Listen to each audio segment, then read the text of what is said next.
Им наши проблемы по барабану. Приедьте, посмотрите, как мы живем.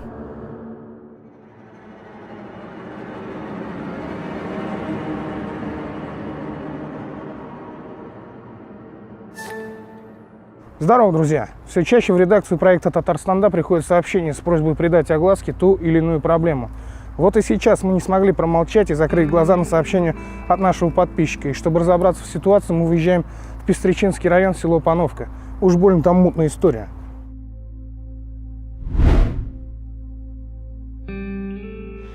Наш дом 1950 год постройки.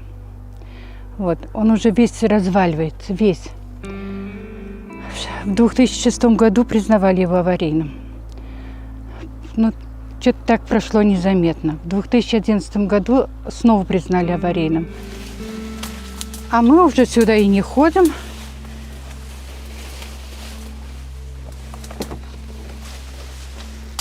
Вот, смотрите, какая здесь квартира. Ввиду того, что жильцы вышеуказанного дома не были согласны с условиями муниципальной адресной программы по переселению граждан из аварийного жилья, а именно они не были согласны с выкупной стоимостью аварийного жилья, с добровольного согласия жильцов на основании акта обследования было внесено изменение в вышеуказанное постановление. Тогда еще потолок был нормальный, он, видите, щель какие-то наружу. Знаете ли, у нас вот недавно сюжет выходил про улицу Фурманова. Там бомжи, по-моему, лучше живут. Я правильно понимаю, что вы тот бездомный, который ни в чем не нуждается, у которого все есть и который ничего не хочет менять в своей жизни? Да. Это у вас такое мировоззрение? Вот видишь, я сок пью. У вас здесь сколько семей, говорите, живет? 4. 4 семьи? Да. Вот сюда, как они заглянули, у нас потолка тогда не было. А потолок вот так навис весь. Они вот до сюда шли и говорят, нет, надо выходить, а то придавит. Я говорю, а у меня вот ребенок здесь спит. Мне как быть?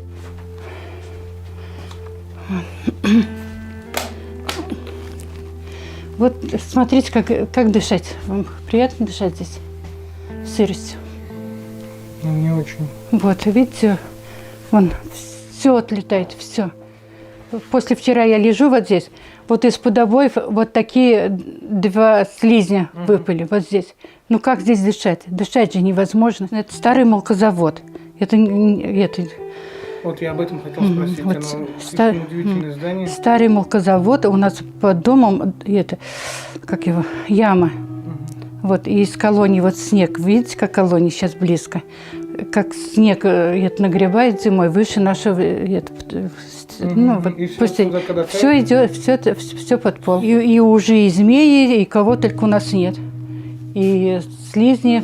В общем, у нас в 2013 году была программа снос домов ветхого жилья.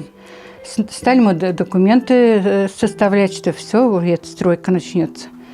И потом раз вдруг, и тишина. Встретилась с председателем сельсовета Натальей Владимировной.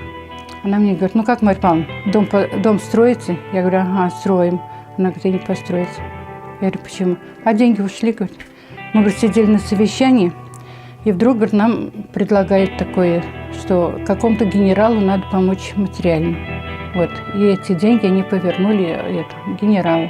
В 2013 году вам выделили деньги на строительство дома. Да, но деньги ушли налево. Вот. И мы остались без всего. 2 апреля 2019 года мы были у главы на приеме. И они нам сказали, у вас дом частный, как хотите, так и ремонтируйте, живите. Я говорю, с какого перепуга он частный-то у нас стал? Я говорю, вы уже давно пытаетесь его частным-то сделать. Я говорю, ну не получится. Я говорю, у меня все документы есть, что он не частный дом. Ой, кошмар. Сил нет уже. Я говорю, я уже 3 инсульта перенесла. Давление высоченное. В соответствии с частью 10 статьей 32 Жилищного кодекса Российской Федерации предлагают в течение 6 месяцев со дня получения настоящего требования и до 1 декабря 2020 года произвести совместно с собственниками других жилых помещений снос или реконструкцию указанного многоквартирного дома.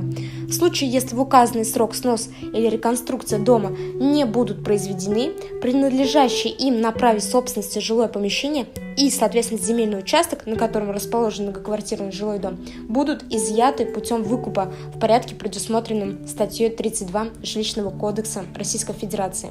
Они вот так зажирели уже все сидят, как эти. И наши проблемы по барабану. Приедьте, посмотрите, как мы живем.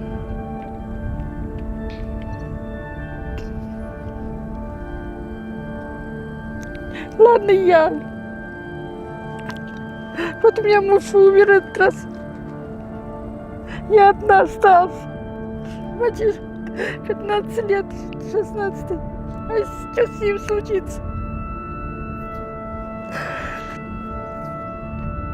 Друзья, любой из нас может попасть в подобную ситуацию. Естественно, мы не всемогущие, и максимум, что мы можем сделать, это рассказать вам об этой проблеме. Но и вы можете помочь нам, ставя лайки, делая репосты, чтобы это видео не осталось незамеченным. С вами был проект Татарстанда, и мы с людьми всегда.